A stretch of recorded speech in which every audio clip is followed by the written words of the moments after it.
Hi guys, Penny Rose Journals, how you doing? Okay, little preamble to today's video. These are tiny journals. Great for sticking in your purse or a Christmas stocking or maybe a little Secret Santa or something. They make terrific little gifts. I always take them with me when I travel to just gift to people who have, made my life a little bit easier somehow.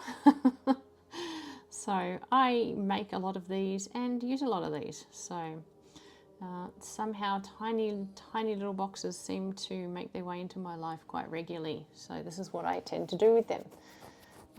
As I have so many lying around, I have put these ones in my Ko-fi store. There are 5 in a box, and yeah, they're available over there at the moment. We're going to make some more of these today because, well, when I was clearing my desk the other day, and amongst all the other things I found some little boxes. So I will pull all those little boxes in and we'll get to making some little journals just like these ones.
Okay, first job was to cut all the flaps off. Now we're just going to cut the side out of the box and then tidy it up with a knife, just so that, it's nice and neat and quite book-like as it is.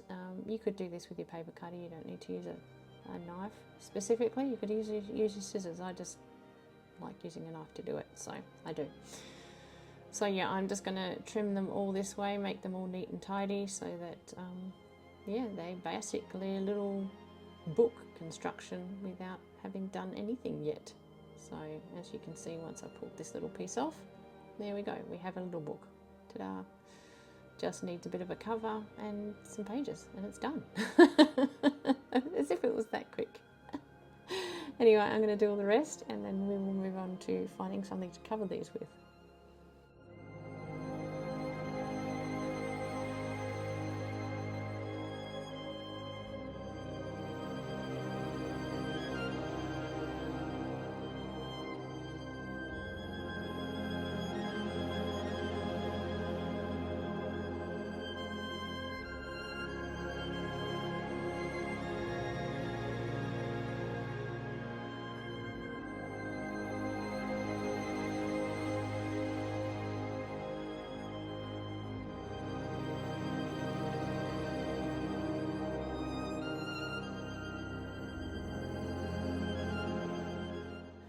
Okay, what I have here is an old file folder full of paper bags that have been jelly printed on.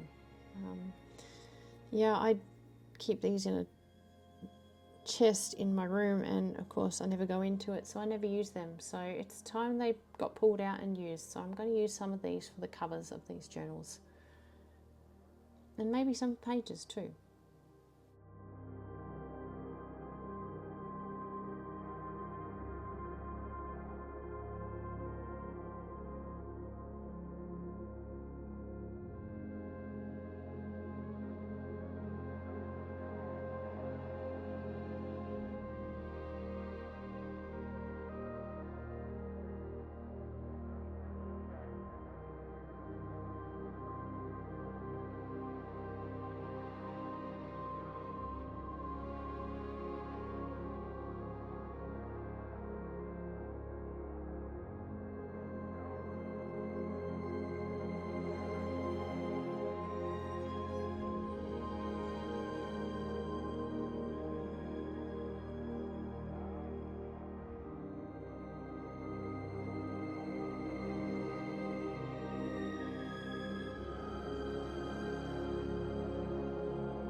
I'm going to glue all these down to the jelly prints and just pop them under my mat for a while. Once they're secured, I will take them out and cut around them so that I can fold it over the edges and make it nice and secure, and it's not going to go anywhere that way. You could cut them apart before you glued the covers to them, whatever works for you. This is just simple as far as I'm concerned, so it's the way I do it. But yeah, if you have smaller pieces of paper, it's not an issue to just do it at a time. This just happens to be an entire paper bag, so there's plenty of room for me to put 4 little covers, or cut 4 little covers out of it, so that's how I'm doing it.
Okay, now I am simply going to fold the edges over.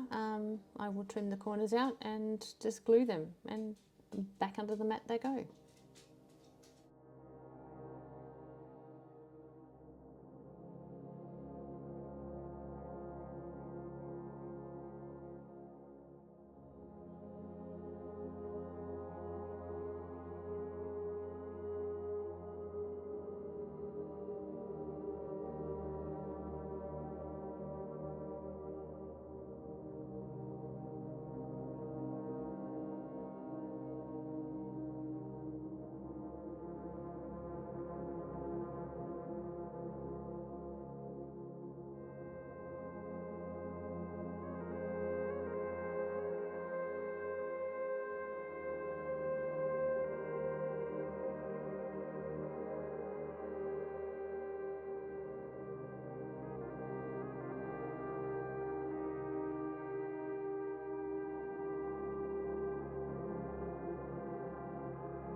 Okay, and here they are, and I think they're quite cute little book covers, to be honest.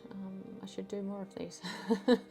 It's not like I'm short of little boxes. There'll be another 5 or 10 float through my room in the next few days, I'm sure. So anyway, I was thinking about what I was going to use for pages in these, and normally I would use coffee dyed brown paper, lined paper, or whatever I've got lying around, essentially. Some coloured paper, whatever I can lay my hands on quickly and easily. Today I'm going to use jelly prints. I'm going to use jelly prints in most of them, and when I run out of jelly prints, I'm going to start using paper bags that have house paint on them. So yeah, just a little decorative journal pages this time. just for something different. The ones with the house paint on, you can write on either side of them. As long as you've got a pen that will write over house paint, you're fine. Obviously the jelly prints are a little bit more decorative and probably a bit harder to write over, but you know, if you really wanted to, there wouldn't be any issue with sort of sticking some paper to the jelly print side and you know, making it a writing surface. But because they're all done on brown paper bags, you can write on the back of the page without a problem anyway. So yeah, I'm just going to get rid of some of these jelly prints by tearing them up and making little tiny pages for these little tiny books. And well, it's a few less that I have to put back in my trunk at the end of the day.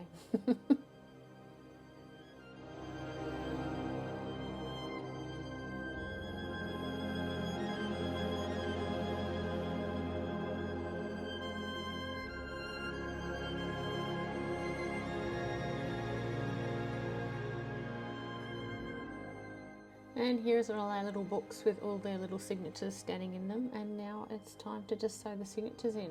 I'll show you a little bit, but I'm not going to show you all of them because, yeah, nobody wants to see that. If you did want to see all of them, then just rewind this one a dozen times. Anyway. This is all I'm going to do is I am just going to punch holes in my little covers and my signatures, and I will just sew straight through them.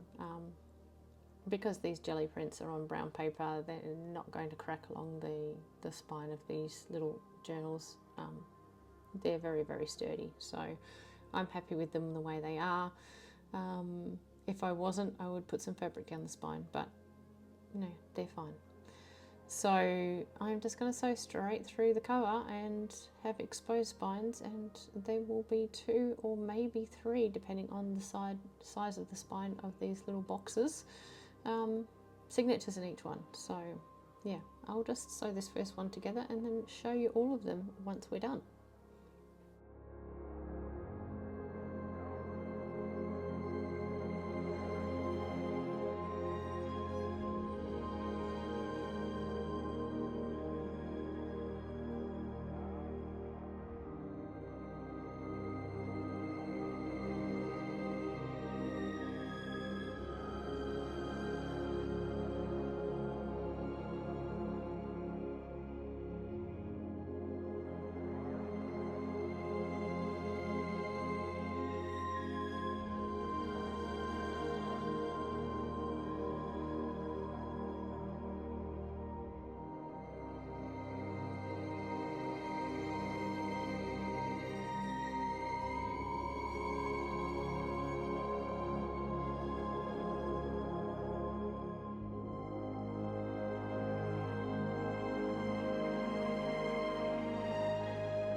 Okay, I've just grabbed some ribbon out here. I am just going to use a piece of thin ribbon to tie around the middle of each of these because, as you see, they don't really want to stay shut right at the moment. Once the pages have been trained a little bit, they will stay shut by themselves, but for now they need a little bit of help. And, well, a little ribbon tie around the middle looks quite cute anyway. If you're concerned about it falling off when you undo it, you can always tuck it through the stitches of the signature in the spine, and that will hold it to the journal anyway. So I don't bother at this stage, but really all I'm doing at the moment is trying to keep them shut. So, and finish a video, of course. Anyway guys, I hope you like this little project. It's nothing you haven't seen 100 times before on my channel. I do this all the time, and yeah, it's just one of those things. You're here to see what I'm doing at my desk today, and this is what I'm doing. All right, guys, thanks for sticking around. I appreciate your company as always, and I'll see you again tomorrow. Bye.